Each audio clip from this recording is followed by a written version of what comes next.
Gold, trusted gold buyers. మీరు తాకట్టు పెట్టిన బంగారాన్ని విడిపించి ఈ రోజు ఉన్న మార్కెట్ ధరకు కొనబడను.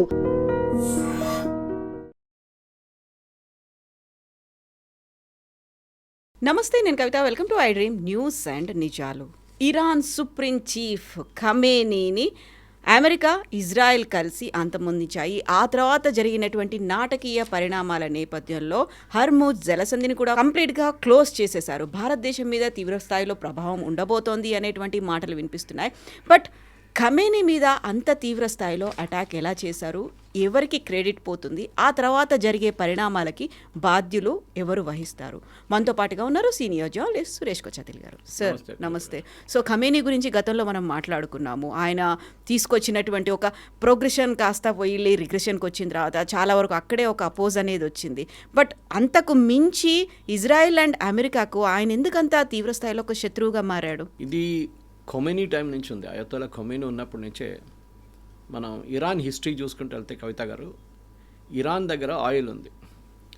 సో ఆ ఆయిల్ అంతా 1960s 1970sలో ఫస్ట్ ప్రాస్పెక్ట్ అంటే దాన్ని అనలైజ్ చేసి దాంట్లో పొటెన్షియల్ ఉందని చూసింది బ్రిటిష్ కంపెనీస్. అది షెల్ ఉండొచ్చు, మిగతా బ్రిటిష్ కంపెనీస్ వాళ్ళు చేశారు. కానీ దాని తర్వాత వాళ్ళు అక్కడ ఒక ప్రెసిడెంట్ ఉండే, ఐ థింక్ మెస్డేవ్, హీ వాజ్ దేర్.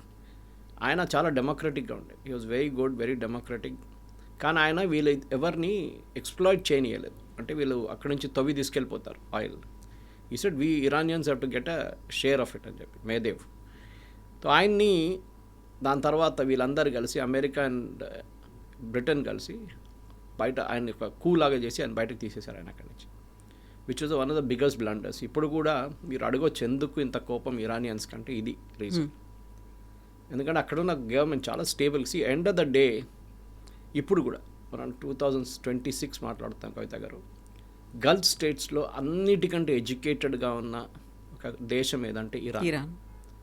99% మహిళలు మినిమం పోస్ట్ గ్రాడ్యుయేషన్ లెవెల్కి వెళ్తారు. Their education system one of the best. Health care wise they are best.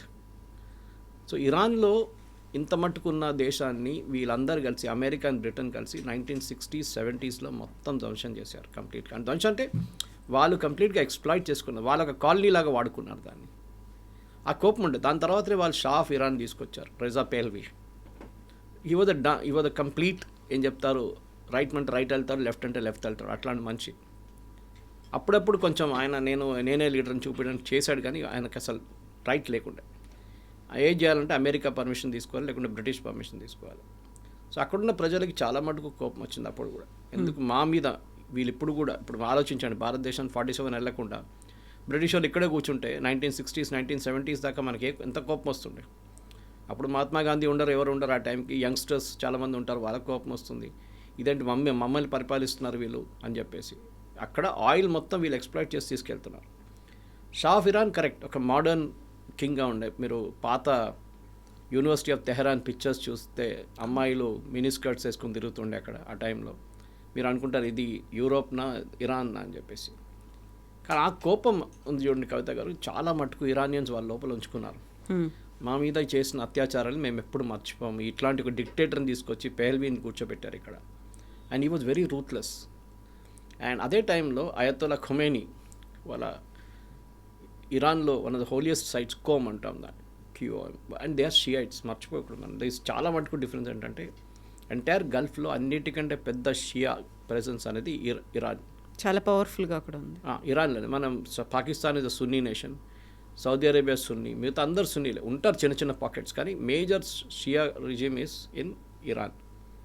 మన దగ్గర హైదరాబాద్లో ఉన్న పాపులేషన్ చాలా మటుకు షియా పాపులేషన్, ఎందుకంటే వీళ్ళందరూ పర్షియా నుంచి వచ్చారు అప్పుడు. సో ఇది నేను హిస్టరీ ఎందుకు ఇస్తున్నా అంటే మీరు అడగవచ్చు ఎందుకు ఇంత కోపం అనేది. ఖొమైనీ అప్పుడు ఆ టైంలో ఈ was a small cleric Qom నుంచి. ఇన్ఫ్యాక్ట్ ఖమ్నీ కూడా అక్కడి నుంచి వచ్చారు. సో ఆయన రిలీజియస్ ఎడ్యుకేషన్ తీసుకొని ఇట్లానే అక్కడ ప్రచారాలు చేస్తున్న టైంలో అక్కడున్న ప్రజలకి చాలా మటుకు లోపల నుంచి కోపం ఉండే. అండ్ షా ఆఫ్ ఇరాన్ కూడా చాలా డిక్టేటర్గా అయిపోయాడు కంప్లీట్గా. పొలిటికల్ ఒపోనెంట్స్ని వైపౌట్ చేయడము, ఈ మేదేవ్ అని చెప్పి వాళ్ళ ఫార్మర్ ప్రైమ్ మినిస్టర్ని తీసుకెళ్ళి జైల్లో వేసేసారు. సో ప్రజలకు అక్కడ చాలా ఒక లీడర్ దొరకలేదు వాళ్ళకి. సడన్గా ఖొమైనీ దొరికారు వాళ్ళకి. సో షా ఏం చేశారంటే ఇమ్మీడియట్లీ ఆయన బ్యాన్ చేసేసి ఇరాక్కి పంపించేశారు. ఇరాక్లో ఉన్నారని చాలా సంవత్సరాలు. దాని తర్వాత అక్కడి నుంచి ఫ్రాన్స్కి వెళ్ళారు. ఇరాక్ కూడా ప్రాబ్లం అయింది. ఇరాక్ ఆయన అక్కడ మొదలు పెట్టాడు మళ్ళీ ఇరానియన్ రెజీమ్ని టాపుల్ చేయాలి అది ఇది అని చెప్పి ప్రొటెస్ట్ చేయడం అంతా. సో అక్కడి నుంచి ఫ్రాన్స్కి పంపించారు. ఫ్రాన్స్ అనుకున్నారు, ఇలా అనుకున్న ఫ్రాన్స్కి వెళ్తే అక్కడ ఉన్న గవర్నమెంట్ చాలా మంచి కంట్రోల్ చేసుకుంటారంటే అక్కడ కూడా ఇదే ప్రాబ్లం వచ్చింది. ఆయన ఉండే చోట అక్కడ ఫ్రాన్స్లో became a small Iran by it self. అంతమంది లక్షలాది మంది ఆయన కలవడానికి వస్తుండే అక్కడ. దాని తర్వాతనే షా ఆఫ్ ఇరాన్ వ్యతిరేకంగా ప్రొటెస్ట్ మొదలైంది. ఒకటి ఆయన చేస్తున్న తప్పులు, చాలా మటుకు చాలా ఒపోనెంట్స్ని జైలు వేయడము, టార్చర్ చేయడము, కంప్లీట్ ఒక డిక్టేటర్ అయిపోయాడు. ఆయనకి క్యాన్సర్ కూడా ఉండే టైంలో అండ్ ఫ్రీక్వెంట్లీ ట్రీట్మెంట్కి వెళ్తుండే ఈజిప్ట్కి కానీ సౌదీ అరేబియాకి. ఆ టైంలోనే మళ్ళీ ఖొమేనీ తిరిగి వచ్చారు. అక్కడ స్ట్రీట్ ప్రొటెస్ట్ మొదలైంది, చాలా పెద్ద street protest. I'm talking of 70s నా. అండ్ షా ఆఫ్ ఇరాన్ రాత్రికి పారిపోయాడు అక్కడి నుంచి. And Khomeini took over as a leader. Khomeini చాలా సంవత్సరాలు పరిపాలించారు. దాని తర్వాత ఖమెనీ వర్సెస్ ఆబ్వియస్లీ ఇప్పుడు చనిపోయిన ఆయన వర్సెస్ లీడర్. ఈయన కూడా చాలా సంవత్సరాలు 40 సంవత్సరాలు ఆల్మోస్ట్ ఈ was ruling Iran with very very strict, almost ఒక డిక్టేటర్ అని చెప్పచ్చు. కానీ డిఫరెన్స్ ఏంటంటే షా ఆఫ్ ఇరాన్ టైంలో ఇరాన్ వాజ్ వెరీ మోడర్న్. వీళ్ళ పరిపాలన ఖొమేనీ అండ్ ఖమెనీ టైంలో కంప్లీట్గా ఒక షరియా లెడ్ స్టేట్, ఇస్లామిక్ రిపబ్లిక్గా మారిపోయారు. మహిళల కోసం, మహిళలకు అక్కడ ఆఫ్ఘనిస్తాన్ లాగా కాదు, చదువుకోవచ్చు చాలా మటుకు, హాస్పిటల్లో కూడా ఉంటారు డాక్టర్లు. కానీ టిపికల్ బుర్కా వేసుకోవాలి, బుర్కా వేయకుండా బయటకు దిగకూడదు, హిజాబ్ కంపల్సరీ చిన్నపిల్లలకి, అట్లా చాలా మటుకు రూల్స్ ఉన్నాయన్నమాట. ఇప్పుడు ఏం జరుగుతుంది, హిస్టరీ మళ్ళీ మారిపోతుంది అని మీరు అడగవచ్చు. ఎస్, మళ్ళీ యుఎస్ దిగారు. ఎందుకంటే యుఎస్కి వెనిజువేలా లాగా ఇరాన్లో ఆయిల్ ఉంది. Iran is the world's second largest gas producer, third largest oil deposits. ఇప్పుడు మీరు వెనిజువేలా గురించి మనం మాట్లాడుతూ వరల్డ్స్ లార్జెస్ట్ గ్యాస్ డిపాజిట్స్ ఉన్నది వెనిజువేలా దగ్గర. సెకండ్ సౌదీ అరేబియా, మూడోది ఇరాన్. ఇప్పుడు చూడండి, ఏ దేశమైనా గల్ఫ్ స్టేట్స్లో వాళ్ళ దగ్గర ఒక పెద్ద యుఎస్ బేస్ ఉంటుంది. అది ఖతార్ తీసుకోవచ్చు, మీరు బహ్రెయిన్ తీసుకోవచ్చు. బహ్రెయిన్లో మనామాలో దే హ్యావ్ నేవల్ బేస్, మొన్న అదే బాంబ్ చేశారు వాళ్ళు. సౌదీ అరేబియాలో ఉంది, యూఏఈలో ఉంది. ప్రతి దేశం గల్ఫ్లో ఒక ఎయిర్ బేస్ ఉంటుంది వాళ్ళకి, ఈవెన్ ఒమాన్ అసెట్. సో అదెందుకు పెట్టుకుంటారు ఎయిర్ బేస్? ఎందుకు ఎయిర్ బేస్ అంటే ఆపరేషనల్ బేస్, సెంట్కామ్ అంటారు వాళ్ళు, సెంట్రల్ కమాండ్ అనమాట. ఈ సెంట్రల్ కమాండ్ కింద వస్తుంది ఇది మొత్తం. ఈ సెంట్కామ్ అనేది చాలా పవర్ఫుల్ యుఎస్ ఆర్మీలో. పెసిఫిక్ కమాండ్ కింద లేదు, అథారిటీ ఏం లేదు. జాయింట్ చీఫ్ ఆఫ్ స్టాఫ్ తర్వాత వాళ్ళది అన్నిటికంటే senior most of arm forces officer is in the CENTCOM. Middle East, Africa మొత్తం సెంట్కామ్ చూసుకుంటుంది, ఇండియన్ ఓషన్ వైపు కూడా. ఇప్పుడు లీడ్ చేస్తుంది admiral, I think it's naval admiral who's leading the CENTCOM. ఈ ప్రిపరేషన్ ఇరాన్ మీద అటాక్ చేయడం అనేది ఒక ఎకనామిక్ కంపల్సరీ అయిపోయింది అమెరికాకి. ఇరాన్ని లాస్ట్ ఆల్మోస్ట్ ఒక 10 సంవత్సరాల నుంచి ఆయిల్ అమ్మడానికి వాళ్ళు అలౌ చేయట్లేదు. దానికి చాలా ఎక్స్క్యూజెస్ చెప్పారు, మీకు గుర్తుంటుంది దట్ ఇరాన్ దగ్గర న్యూక్లియర్ కేపబిలిటీ ఉందని. ఎస్, వాళ్ళ దగ్గర కేపబిలిటీ ఉంది, కానీ ఎన్రిచ్మెంట్ ఆల్మోస్ట్ 30% దగ్గర ఆగిపోయి ఉండే. 30% అంటే it is not weapon grade purity. మీరు వెపన్ గ్రేడ్ ప్యూరిటీకి రావాలంటే 30-40% మీరు న్యూక్లియర్ రియాక్టర్ నడిపించుకోవచ్చు. 60% రాగానే అమెరికాలో అలారం బెల్స్ మొదలైంది that we're getting close to the 70-75 రాగానే it becomes weapon grade uranium. ఇప్పుడు మన దగ్గర ఉంది, పాకిస్తాన్ దగ్గర ఉంది, అంతా వెపన్స్ గ్రేడ్ యురేనియం తయారు చేయాలంటే 80% దాకా వెళ్ళాల్సి వస్తుంది ప్యూరిటీ. దానికి కావాల్సిన సెంట్రిఫ్యూజ్ అంటారు, మనం కాలేజీలో చదువుకున్నప్పుడు సెంట్రిఫ్యూజ్ యూజ్ చేస్తుండే మనం. ఆ సెంట్రిఫ్యూజ్ చాలా కాంప్లెక్స్ టెక్నాలజీ, అది మనం యూజ్ చేసి చాలా సింపుల్ ఉండే ఆ టైంలో. దీన్ని వీళ్ళు యూరోప్ నుంచి స్మగిల్ చేస్తున్నారని తెలుసుకున్న అమెరికా ఆల్మోస్ట్ 15-20 సంవత్సరాల ముందు నుంచి ఇరాన్ మీద శాంక్షన్స్ మొదలుపెట్టారు. అది పాత ట్రంప్ అడ్మినిస్ట్రేషన్ ఉండండి, even Obama and Clinton time నుంచి మొదలైంది. కానీ అది బైడెన్ టైంకి వచ్చేదాకా చాలా సీరియస్ అయిపోయింది. దాని తర్వాత ఐఈఏ ఇన్స్పెక్షన్స్ మొదలైంది. ఇరానియన్ సెంట్రిఫ్యూజ్ ఎక్కడెక్కడ ఉందో, ఇరానియన్ ప్యూరిటీ ఎక్కడ ఉందో ఐఈఏ చెక్ చేస్తుంటారు రెగ్యులర్గా, International Atomic Energy Agency, which is a watch dog.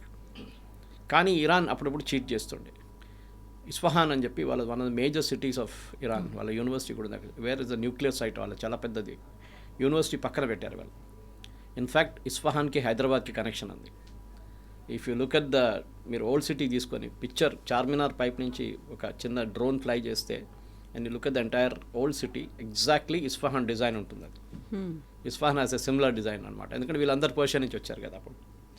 So ఇస్ఫహాన్లో ఈసారి ఇప్పుడు కొట్టారు చూడండి, American B-2 bombers have hit yesterday in Isfahan. వాళ్ళ న్యూక్లియర్ ఫెసిలిటీస్ని ఎక్కడెక్కడ ఎన్రిచ్మెంట్ జరుగుతుందో అక్కడ కొట్టాలని చెప్పి అమెరికా చాలా మటుకు ప్రయత్నిస్తాం. సో మనం ఇప్పుడు ఈ అటాక్ గురించి ఇక్కడికి వద్దాం. ఇప్పుడు మన జరిగిన అటాక్ ఏంటంటే చాలా రోజుల నుంచి ప్లానింగ్లో ఉంది. అది మీరు చూసుంటారు, వీళ్ళు నెగోషియేట్ చేస్తున్నారు న్యూక్లియర్ డీల్ మీద. Oman was a major player in negotiation. ఒమాన్లో నెగోసియేషన్స్ నడుస్తున్నాయి. ఒమానీ ఫారిన్ మినిస్టర్ దీంట్లో ఇన్వాల్వ్ ఉన్నారు. ఎందుకంటే ఇరాన్ వీళ్ళ సౌదీ అరేబియా కానీ UAE కానీ బహ్రెయిన్ కానీ వీళ్ళెవరిని ట్రస్ట్ చేయరు. Iran, Oman is still okay, relatively is not that hard core Islamic. Oman చాలా కొంచెం మన లాంగ్వేజ్లో చెప్పాలంటే సెక్యులర్.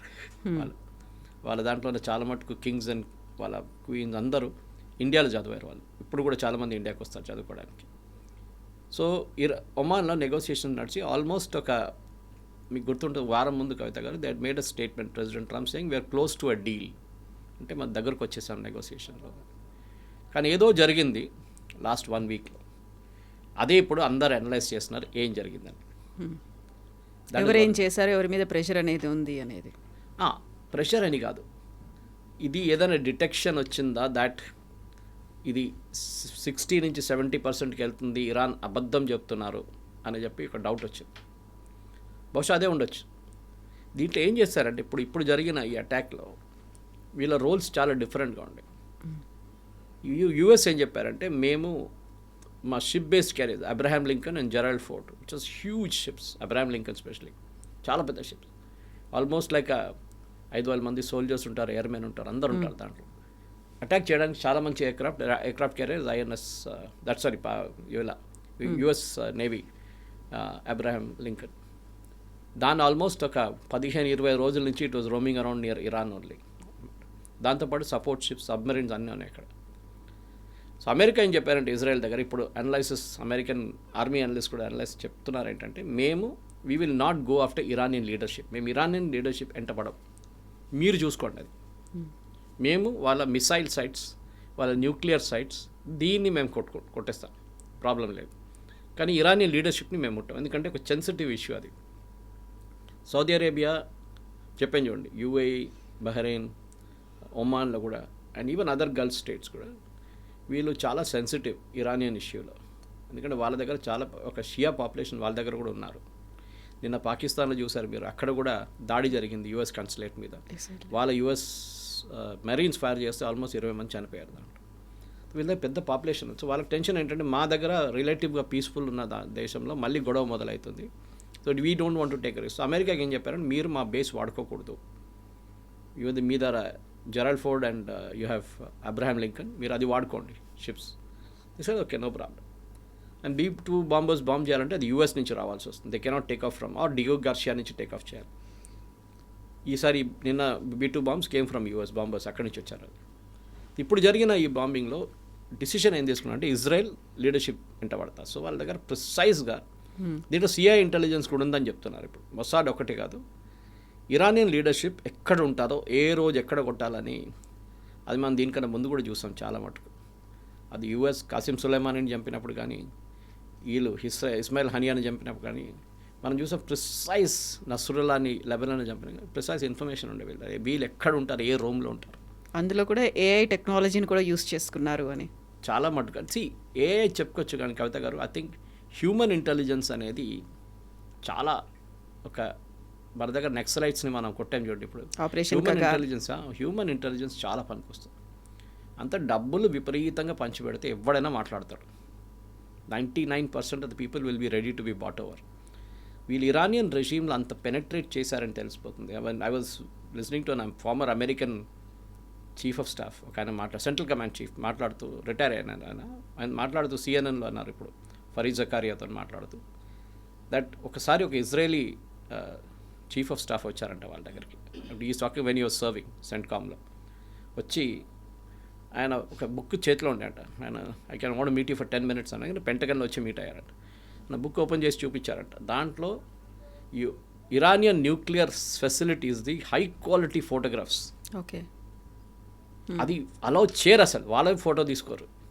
ఎవరు తీశారు మీకు గుర్తుండు? దానికన్నా ఒక 2 సంవత్సరాల ముందు ఇరాన్ ఈ న్యూక్లియర్ రియాక్టర్ ఎట్లా ఆపరేట్ చేయాలని చెప్పి వాళ్ళ దగ్గర కంప్లీట్ కోడ్ ఉంటుంది ఒకటి, చాలా కాంప్లెక్స్ కోడ్స్ అది. ఆ టైంలో సీడీలు ఉండే, సీడీలు రాసి పెట్టారు. ఆల్మోస్ట్ 250 సీడీలు. They had a facility in Tehran. అక్కడి నుంచి కావాలన్నప్పుడు ఆ సీడీలు తీసుకెళ్తారు ఆపరేట్ చేయడానికి.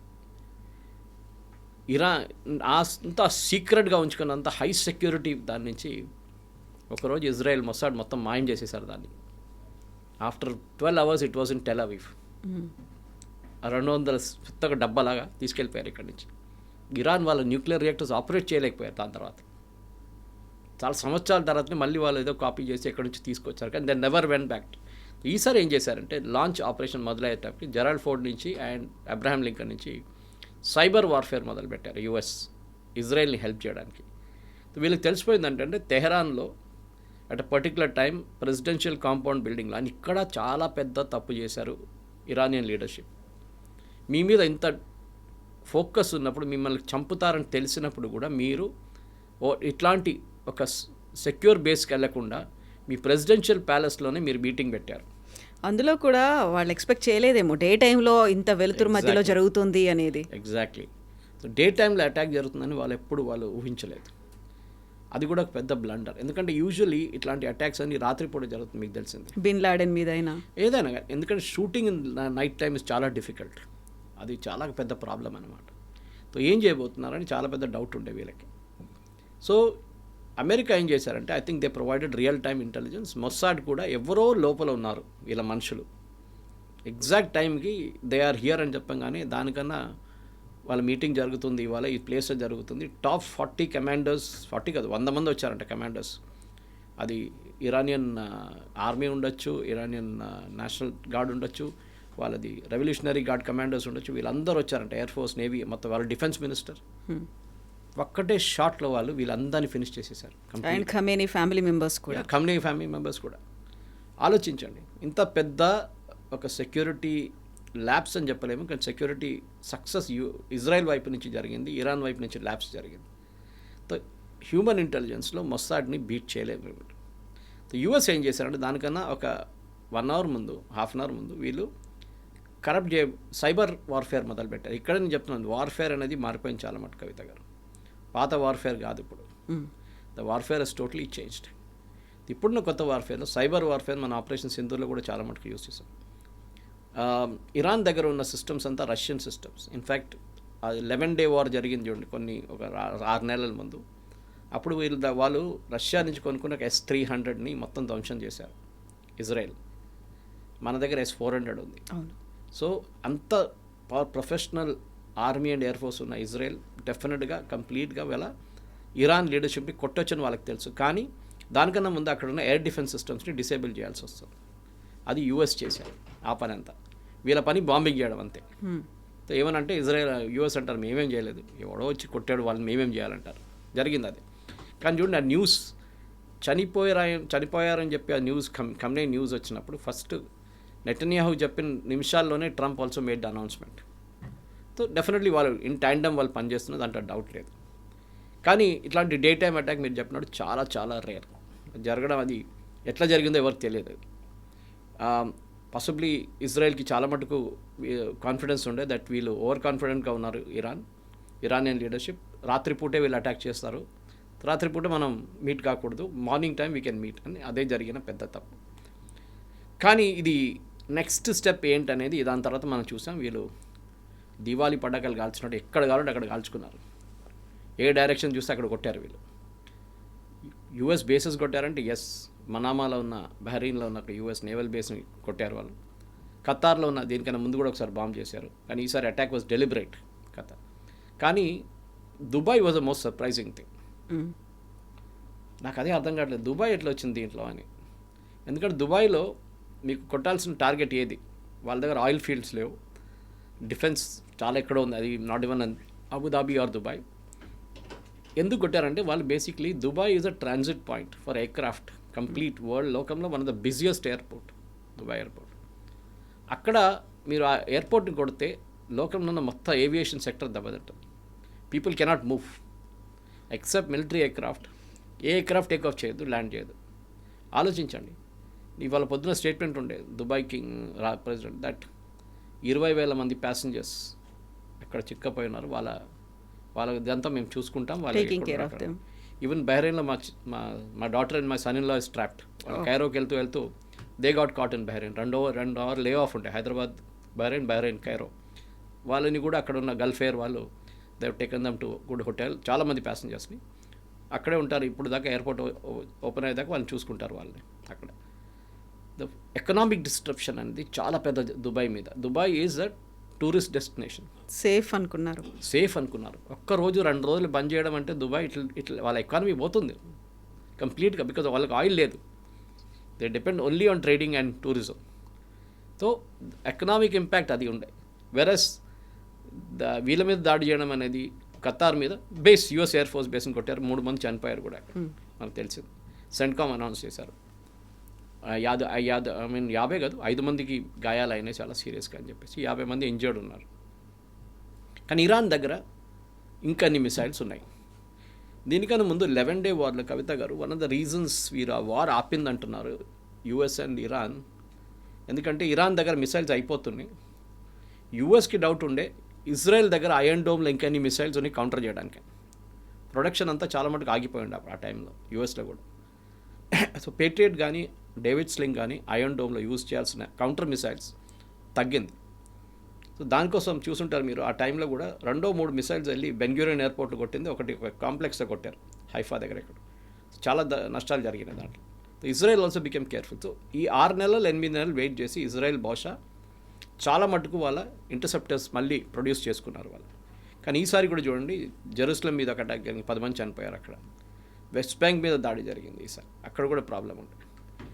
కానీ అన్నిటికంటే పెద్ద ప్రాబ్లం ఇప్పుడు రాబోతుంది వాట్ నెక్స్ట్ అనేది. ఎగ్జాక్ట్లీ. స్ట్రైట్ ఆఫ్ హార్మూజ్ని మూసేసిన తర్వాత భారతదేశం మీద విపరీతమైనటువంటి ఇంపాక్ట్ ఉండబోతోంది. అక్కడ నుంచి ఆయిల్ అండ్ న్యాచురల్ గ్యాసెస్ మన దగ్గరికి రావు, క్రైసిస్ అనేది వస్తుంది, ఇక్కడ విపరీతమైనటువంటి ధరలు పెరిగిపోతాయి అనేది, ఇదంతా నిజమేనా? ఎప్పుడైనా మనం ఆయిల్ రిజర్వ్స్ రేపటికి ఎల్లుండికి మనం పెట్టుకోం. మన దగ్గర స్ట్రాటజిక్ ఆయిల్ రిజర్వ్స్ అని ప్రతి దేశం చేసుకుంటారు. మనం కూడా ఒక 10-15 సంవత్సరాల ముందు మొదలు పెట్టాం. కానీ లాస్ట్ ఒక 8 సంవత్సరాలు దాని ఫోకస్లో తీసుకొచ్చాం. స్ట్రాటజిక్ ఆయిల్ రిజర్వ్స్ ఏంటంటే నెక్స్ట్ 6 నెలలు కావాల్సిన కంప్లీట్ క్రూడ్ ఆయిల్ రిఫైన్ చేసి మన దగ్గర పెట్టుకుంటారు. డీజిల్ కానీ పెట్రోల్ కానీ న్యాచురల్ గ్యాస్ సపరేట్గా చేసుకుంటారు. అది ఎందుకంటే ఏదో ఒక యుద్ధం వచ్చింది, ఇప్పుడు వచ్చినట్లు ఆయిల్ అంతా ఆగిపోయింది. ప్రైసెస్ పక్కన పెట్టండి, ఆయిలే లేదు. మీకు స్ట్రైట్ ఆఫ్ హార్మూజ్ క్లోజ్ చేసి రెడ్ సీ క్లోజ్ చేసి మీరు ఆయిల్ ఎక్కడి నుంచి తీసుకొస్తారు? ఇది ప్రాబ్లం. ఎందుకంటే ఆల్మోస్ట్ 20% ఆయిల్ ఆ రూట్ నుంచి ఫ్లో అవుతుంది. మీరు అది ఆపేస్తే చోక్ పాయింట్ లాగా అయిపోతుంది అది కంప్లీట్గా. ఒకవైపు యమన్, ఒకవైపు సౌదీ అరేబియా, ఒకవైపు ఇరాన్. కంప్లీట్ వాళ్ళ ఆయిల్ రిసోర్సెస్ ఇరాన్ది, సౌదీ అరేబియాది ఆగిపోతుంది, గ్యాస్ ఆగిపోతుంది. అట్లాంటి పరిస్థితుల్లో మనం ఏం చేస్తామంటే మన స్ట్రాటజిక్ ఆయిల్ రిజర్వ్స్ ఉన్నాయి. మీరు ఎగ్జాంపుల్ చెప్పాలంటే మీకు మన ఇంట్లో సంప్ ఉంటుంది, నీళ్ళ సంప్. అది ఎంత ఉంటుంది? ఒక 1000 లీటర్స్ 2000 లీటర్స్ ఉంటుంది బహుశా మ్యాక్సిమం. అది మున్సిపల్ నీళ్ళు యూజువల్లీ దాంట్లో ఫిల్ చేసుకుంటారు, కావాల్సినట్టు పంప్ చేసుకుంటారు పైకి ట్యాంక్కి. నా ఇమాజిన్ అట్లాంటిది లక్ష లీటర్లో మిలియన్స్ అండ్ మిలియన్స్ ఆఫ్ లీటర్స్లో అండర్ గ్రౌండ్ ట్యాంక్స్ క్రియేట్ చేసాం మనం. అంత స్టోరేజ్ కెపాసిటీతో. సో విశాఖపట్నం, గోవా దగ్గర ఎక్కడ ఉంది చెప్పట్లేదు ఎక్కడని. There is one near Cochin or Mangalore. ఇట్లాంటి స్ట్రాటజిక్ ఆయిల్ రిజర్వ్స్ మనం డెవలప్ చేసుకున్నాం. దాంట్లో మనం ఆయిల్ ప్రైసెస్ తగ్గినప్పుడు మనం దాన్ని రీఫైన్ చేసి దాంట్లో ఫిల్ చేసుకుంటాం. మళ్ళీ ఆయిల్ ప్రైసెస్ పెరిగినప్పుడు ఆ యూజ్ చేసుకుంటాం దాన్ని. మళ్ళీ ఆయిల్ ప్రైసెస్ తగ్గింది, మళ్ళీ మనం రిఫైన్ చేసి ఫిల్. ఏదో ఒక రోజు యుద్ధం జరిగితే ఆయిల్ ఆగిపోతే ఇది we can use it reserve. So మనకి నెక్స్ట్ 6 monthsకి ప్రాబ్లం ఏమి ఉండదు. నా అంచనా ప్రకారం ప్రెసిడెంట్ ట్రంప్ వెనిజువేలన్ ఆయిల్ మనకి $40 అమ్ముతారు ఒక బ్యారెల్కి. ఆర్ నేను నిన్న ట్వీట్ చేశాను, ప్రెసిడెంట్ ట్రంప్ ఒక కొత్త థ్రెట్ తీసుకొస్తారు మనకి. We will impose 25% tariff if you don't by Russian oil. మీరు రష్యన్ ఆయిల్ కొనుక్కోకపోతే మేము 50% మీ మీద పెట్టేస్తాం, 20% పెట్టేస్తాం. కొనుక్కోండి రష్యన్ ఆయిల్ ఇమీడియట్లీ, ఎందుకంటే వరల్డ్ ఆయిల్ ప్రైసెస్ తగ్గించాలి. బికాజ్ రష్యా దగ్గరే ఉంది ఆయిల్ చీప్గా. ఇప్పుడు వెనిజువేలన్ ఆయిల్ విస్కాసిటీ కొంచెం ఎక్కువ ఉంటుంది, మీకు ఎక్స్ప్లెయిన్ చేశాను దీనికన్నా. గల్ఫ్ నుంచి ఆయిల్ ఫ్లో కావట్లేదు. నెక్స్ట్ 1 month ఆయిల్ లేదనుకోండి, రష్యన్ ఆయిల్ మార్కెట్లో రావాల్సిందే. ఎవరు తీసుకురావస్తారు? China or India. చైనా వాళ్ళ ఇంటర్నల్ కన్జంప్షన్ వాడుకుంటారు, మనం ఒక 20% మన ఇంటర్నల్ కన్జంప్షన్ వాడుకుని మిగతా 80% రిఫైన్ చేసి అమ్మేసుకుంటాం లోకంకి. సో బహుశా యూఎస్ విల్ కన్ను మూసుకుంటారు కొన్ని రోజులు, మీరు కొనుక్కోండి, మేము చూడట్లేదు, మాకు తెలియదు, మీరు చూడలేదు, మేము కొనలేదు, మాకేం తెలియదు దాని గురించి. బట్ ఇంటర్నేషనల్ ఆయిల్ ప్రైస్ తగ్గుతుంది అప్పుడు. ఇది టెంపరీ. ఇవాళ స్టాక్ మార్కెట్ కూడా పడిపోయింది. As we speak I think 2000 points అంత పడ్డది. ఎక్స్పెక్టెడ్ నికాయ్ పడ్డది. అన్ని stock markets are down. That's not a surprising thing. ఏ యుద్ధం జరిగితే ఇదే కామన్ రిజల్ట్ ఉంటుంది. కానీ ఒక లాంగ్ టర్మ్ గేమ్ ప్లాన్గా కవిత గారు మీరు అడిగిన దాంట్లో ఎస్, ఆయిల్ ప్రైసెస్కి ఇప్పుడు 70 నుంచి 80 ఉన్నాయి. రాత్రికి దాకా అది చాలా హై వెళ్ళింది, మళ్ళీ కింద వచ్చింది, కొంచెం దిగొచ్చింది ఇప్పుడు. ఎందుకంటే ఇఫ్ క్రూడ్ ఆయిల్ ఒక 10% పెరిగితే మన oil bill, import oil bill ఒక $14 బిలియన్ ఇంక్రీజ్ అవుతుంది, విచ్ వీ కెన్ మేనేజ్. మనకి $680 బిలియన్ ఫారెన్ ఎక్స్చేంజ్, పెద్ద అమౌంట్ ఏం కాదు, కానీ ఆయిల్ ప్రైసెస్ పెరుగుతాయి. సో బహుశా ఏం చేస్తారంటే ఇన్కమింగ్ కస్టమ్స్ డ్యూటీ ఉంటుంది, అది కట్ డౌన్ చేస్తారు గవర్నమెంట్. సో అది తగ్గుతుంది, నార్మల్ ప్రైస్ తగ్గిపోతుంది, వీ కెన్ మేనేజ్. యూపీఐ హయాంలో మీకు గుర్తుంటుంది, ఇదే టైం లాగానే $110 బ్యారెల్కి వెళ్తే చిదంబరం ఆయిల్ బాండ్ ఇష్యూ చేశారు ఆయిల్ పెట్రోలియం కంపెనీస్కి, మార్కెటింగ్ కంపెనీస్కి, హెచ్పిసిఎల్ కానీ ఐఓసిఎల్ కానీ వీళ్ళందరూ భారత్ పెట్రోలియంకి. ఏం చేశారంటే 150,000 కోట్ల ఆయిల్ బాండ్ ఇష్యూ చేశారు. ఎందుకంటే పెట్రోల్ ప్రైసెస్ తగ్గించి అమ్మండి, ఆ ప్రైస్లో అమ్మకండి, $150 లీటర్కి అమ్మకండి అని చెప్పి ఈ కెప్ట్ ఇట్ లో. కానీ ఆ బాండ్స్ అంతా ఇప్పుడు మనం పే చేస్తున్నాం. మోదీ గవర్నమెంట్ వచ్చిన తర్వాత ప్రజలు పే చేస్తున్నారు ఇప్పుడు. Last instalment I think is in 2026. So yes, strait of Hormuz కానివ్వండి, ప్రైసెస్ పెరుగుతుంది, ఆల్రెడీ స్టార్ట్ అయింది. కానీ it won't be a big thing. ఎందుకంటే ఇరాన్ని కంప్లీట్లీ బ్లాక్అవుట్ చేశారు, మీకు గుర్తుంటుంది. వరల్డ్ ఆయిల్ మార్కెట్లో మనం, చైనా వీళ్ళిద్దరు ఉండే కొన్నట్టు. రష్యన్ ఆయిల్ కూడా అంతే, అండ్ చైనా. ఇప్పుడు ఇరాన్ని మనం విత్డ్రా చేసుకున్నాం ఇప్పుడు ఆయిల్ నుంచి, ఎందుకంటే వాళ్ళ మీద కంప్లీట్ బ్లాక్ లిస్ట్ పెట్టేశారు యూఎస్. ఎవరైనా ఆయిల్ కొంటే ఇరాన్ దగ్గర నుంచి అంతే సంగతి. సో చైనా వాళ్ళు దే ఆర్ నాట్ బాదర్డ్, వాళ్ళు కొనుక్కుంటారు. సో బహుశా వాళ్ళు ఉన్న పరిస్థితుల్లో ఇప్పుడున్న దాంట్లో Iran supplies only 3% of the world's oil, 3%. రేపు రెజీమ్ చేంజ్ జరిగింది అనుకోండి, ఏమవుతుంది? కొత్త రెజీమ్ వస్తే వీళ్ళు ఇంటర్నేషనల్ మార్కెట్లో ఆయిల్ డంప్ చేస్తారు. వెనిజువేలా లాగా టారిఫ్ పడిపోతుంది, $40 వచ్చేస్తుంది. రష్యా బ్యాంక్రప్ట్ అయిపోతారు. సో ప్రెసిడెంట్ ట్రంప్ స్ట్రాటజీ ఇదే ఉండొచ్చు. దానికోసం ఆయన ఒక ఈజిప్ట్కో, ఒక ఇథియోపియాకో, ఒక సొమాలియాకో వెళ్ళట్లేదు. ఆయిల్ ఎక్కడుందో అక్కడ వెళ్తున్నారు. ఫస్ట్ వెనిజువేలాలో రెజీమ్ చేంజ్ జరిగింది. Now he says I want a regime change in Iran. చాలా క్లియర్. ఇరాన్ న్యూక్లియర్ అసెట్స్ గురించి మాట్లాడట్లేదు ఇప్పుడు. I want a regime change. Nuclear assets destroy చేసేసారు వీళ్ళు ఆల్రెడీ. సో మన దాంట్లో ఇప్పుడున్న దాని ప్రకారం డెఫినెట్లీ మనం సోర్స్ చేస్తున్న ఆయిల్ చూస్తే ఇరాన్ నుంచి ఉండే ముందు Saudi Arabia, UAE and then of course Kuwait, వీళ్ళు చాలా పెద్ద సప్లైస్ అనమాట. సో ఈ మన దగ్గర ఉన్న ఈ గల్ఫ్ నుంచి వచ్చే ఆయిల్లో చూస్తే మనం అది even Oman, state of Oman నుంచి కూడా పర్షియన్ గల్ఫ్ని కనెక్ట్ చేస్తుంది స్ట్రైట్ ఆఫ్ హార్మోజ్. సో అది ఓపెన్ పెట్టాలని చాలా క్రూషియల్. నిన్ననే ఒక ట్యాంకర్ అటాక్ చేశారు. And irony was, Iran attack చేసిన ట్యాంకర్లో 15 మంది ఇరానియన్స్ ఉన్నారు, 10 మంది ఇండియన్స్ ఉన్నారు అదే ట్యాంకర్లో. సో ఇరాన్కి ఇప్పుడు తెలుసు, చేస్తే ఎక్కువ చేస్తే ఇరాన్ మీదే ప్రాబ్లం రాబోతుంది. అండ్ గల్ఫ్ స్టేట్స్ చాలా అప్సెట్ అయిపోయారంట. నిన్న రాత్రి జరిగిన ఒక కాల్లో వాళ్ళు అందరు మాట్లాడుకున్నారంట. And they gave ultimatum to Iran, మీరు ఈ ఫైరింగ్ స్టాప్ చేయకపోతే, స్టేట్ ఆఫ్ హార్మోజ్ మీరు ఓపెన్ పెట్టకపోతే మిమ్మల్ని we will support a regime change in Iran. మా బేసెస్ వాడుకోవడానికి యూఎస్కి పర్మిషన్ ఇస్తాం మేము. అది చాలా పెద్ద మార్పు తీసుకురాబోతుంది అనమాట. దాని నడిమిట్లోనే లెబనాన్ గొడవ మొదలైంది ఇప్పుడు. అది కొత్తగా ఫ్రంట్ ఓపెన్ అయింది. సో లెబనాన్లో మనకు గుర్తుంటుంది, దీనికన్నా ముందు ఈ హమాస్ ఇష్యూ మొదలైనప్పటి నుంచి లెబనాన్ కూడా ఇప్పుడు కాదు, వాళ్ళు ఎప్పుడు ఎన్నో సంవత్సరాల నుంచి హెజ్బుల్లా లెబనాన్లో కూర్చుంటారు. ఒక టెర్రరిస్ట్ గ్రూప్, జస్ట్ లైక్ గాజాలో హమాస్ వాళ్ళ గవర్నమెంట్ కాదు, అది టెర్రరిస్ట్ గ్రూప్ నడిపిస్తున్నారు Gaza. Lebanon was a Christian country. Kavitha గారు వన్ టైం క్రిస్టియన్ కంట్రీ ఉండే. ఆలోచించండి, మనం ఎప్పుడు ఇండియాని హిందూ కంట్రీ అని చెప్పుకుంటాం, వాళ్ళ క్రిస్టియన్ కంట్రీ ఉండే. కానీ ఈ రెగ్యులర్ ఇస్లామిక్ ఇన్వేషన్స్ వచ్చి అక్కడ ఇప్పుడు లెబనాన్ కంప్లీట్గా ఇస్లామిక్ కంట్రీగా మారిపోయారు. క్రిస్టియన్స్ ఐ థింక్ 14% ఎంతో ఉన్నారు, మిగతా వాళ్ళు అందరూ పారిపోయారు అక్కడి నుంచి. అక్కడున్న లెబనాన్లో ఉన్న అక్కడ ఉన్న మిలిషియా హెజ్బుల్లా, ఇక్కడ హమాస్ ఉంటే అక్కడ హెజ్బుల్లా, అక్కడ హూతీలు, 3 హెచ్లు ఉన్నాయి ఇరాన్కి. వీళ్ళందరూ ఇరానియన్ ప్రాక్సీస్. అంటే ఇరాన్ ఆయుధం ఇస్తారు, ఇరాన్ డబ్బులు ఇస్తారు, ఇరాన్ వీళ్ళ లీడర్షిప్ సెలక్షన్ ప్రాసెస్లో ఉంటారు అన్నీ. సో ఆ గాజా వార్ మొదలైనప్పుడు హమాస్తో పాటు ఇజ్రాయెల్ కంప్లీట్గా ధ్వంసం చేసింది హెజ్బుల్లాని. మీకు గుర్తుంటుంది, కంప్లీట్గా వాళ్ళ లీడర్ నస్రుల్లాని కూడా చంపేశారు. సో వాళ్ళు దాని తర్వాత 2024లో I think it's May or June ఒక సీజ్ ఫైర్కి వచ్చారు వీళ్ళందరూ, ఇజ్రాయెల్ అండ్ లెబనాన్. అది బ్రోకర్ చేసింది గల్ఫ్ స్టేట్సే. దాని తర్వాత కొన్ని తాగింది. కానీ ఇప్పుడు ఇజ్రాయెల్ మీద అప్పుడప్పుడు ఒక ఫైరింగ్ చేస్తారు, ఇజ్రాయెల్ వెళ్ళి ఏదో ఒక 2-3 లాంచర్లు ధ్వంసం చేస్తారు. ఇప్పుడు నిన్న రాత్రి నుంచి మళ్ళీ అటాకులు మొదలైనవి. So Israel has responded heavily. బేరూట్లో బాంబింగ్ జరిగింది, చాలా సిటీస్ మీద లాంచర్స్ మీద బాంబ్ చేస్తున్నారు ఇజ్రాయెల్. కానీ అది వాళ్ళు ట్యాకిల్ చేసుకుంటారు, వాళ్ళ దగ్గర కెపాసిటీ ఉంది. Israeli air force is the best in the world actually, దాని డౌటే లేదండి. ఇజ్రాయెల్ ఏం చేశారంటే ఇప్పుడు 50 విలేజెస్ సదర్న్ లెబనాన్ దగ్గర ఉన్న ఆ రీజన్లో 50 విలేజెస్ ఎవాక్యుయేట్ చేశారు. అక్కడ నుంచి ఇజ్రాయలీ సిటిజన్స్ని మూవ్ అయిపోయామని చెప్పారు, ఎందుకంటే లార్జ్ స్కేల్ కాన్ఫ్లిక్ట్ రాబోతుంది అక్కడ అని చెప్పేసి. అక్కడ చాలా మటుకు ఆ సెటిల్మెంట్స్ అంతా ఆక్యుపైడ్ సెటిల్మెంట్స్. అది ఇజ్రాయెల్ వాళ్ళ సిటిజన్స్ తీసుకొచ్చి అక్కడ పెట్టారు వాళ్ళు. సో వాళ్ళు విత్డ్రా చేయడం ఈవెన్ ఫస్ట్ టైంలో కూడా అదే జరిగింది. ఫస్ట్ టైం వార్ జరిగింది, 11 డే వార్లో కూడా అదే జరిగింది. వీళ్ళు ఎవాక్యుయేట్ చేసుకున్నారు వీళ్ళని. సో హెజ్బుల్లా ఇప్పుడు ఏం చేస్తున్నారంటే నార్దర్న్ ఇజ్రాయెల్ మీద అప్పుడప్పుడు 5-6 మిసైల్ కొడతారు, వాళ్ళు వచ్చి వీళ్ళ మీద ధ్వంసం చేస్తారు కంప్లీట్గా. సో ఈ వార్ నడుస్తుంటుంది. బేసిక్లీ అది మిలిటరీ టాక్టిక్ కవిత గారు. ఒక ఆర్మీని డైవర్ట్ చేయాలంటే, అటెన్షన్ డైవర్ట్ చేయాలంటే వాళ్ళని 2-3 ఫ్రంట్స్ ఓపెన్ చేయాలంటారు. ఒక ఫ్రంట్ ఇది, ఇంకో ఫ్రంట్ ఇరాన్ నుంచి వస్తుంది, ఇంకో ఫ్రంట్ హూతీస్ దగ్గర నుంచి వస్తుంది. ఇప్పుడు హమాస్ వాళ్ళైతే ఎక్కువ లొల్లి చేయట్లేదు అక్కడ. ఇట్లాంటి దాన్ని ఇజ్రాయెల్ ఆర్మీని ఆక్యుపైడ్గా పెట్టుకోవడానికి చేస్తున్నారు. సో నిన్న చనిపోయిన దాంట్లో one of the major leaders is Mohammad Raj, parliamentary. అచ్చా, దీనికి ఇంకో తమాషా ఉంది. హెజ్బుల్లాకి ఒక పొలిటికల్ వింగ్ కూడా ఉంది. లెబనీస్ పార్లమెంట్, లెబన్ వాళ్ళ కంట్రీ కాదు, వాళ్ళు వచ్చి కూర్చున్నారు అక్కడ టెర్రరిస్ట్ గ్రూప్గా. ఆ పార్లమెంట్లో వీరికి ఒక సపరేట్ కొంతమంది ఎంపీలు ఉన్నారు, రిప్రజెంటేటివ్స్. దాంట్లో head of that is Mohammad Raj. ఆయన్ని నిన్న బాంబింగ్లో చంపేశారు.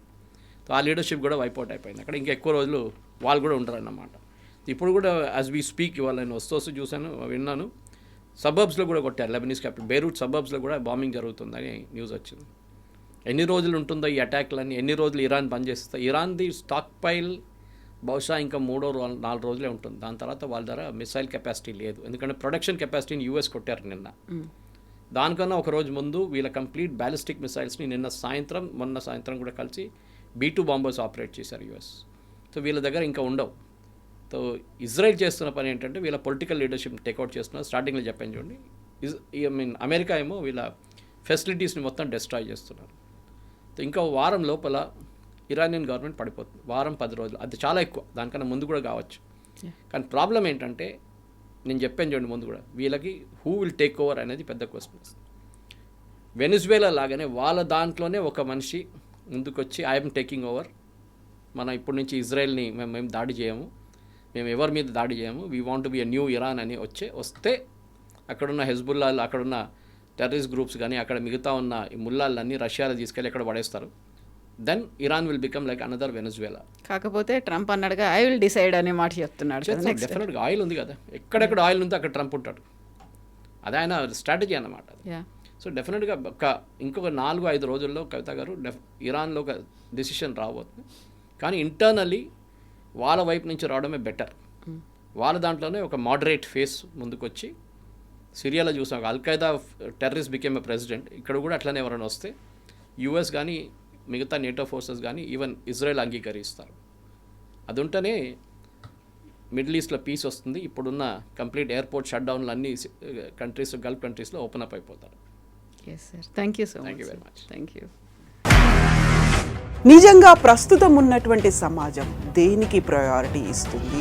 ఆర్థిక సంబంధాల చుట్టూ మాత్రమే తిరుగుతోంది. మళ్ళీ ఎన్నికలంగానే చాలా విరక్తి కలుగుతాను. మంచి అనిపిస్తుంది కదా, లేడీస్ కూడా ఛాలెంజింగ్ జాబ్స్ చేసినప్పుడు చాలా బాగుంటుంది.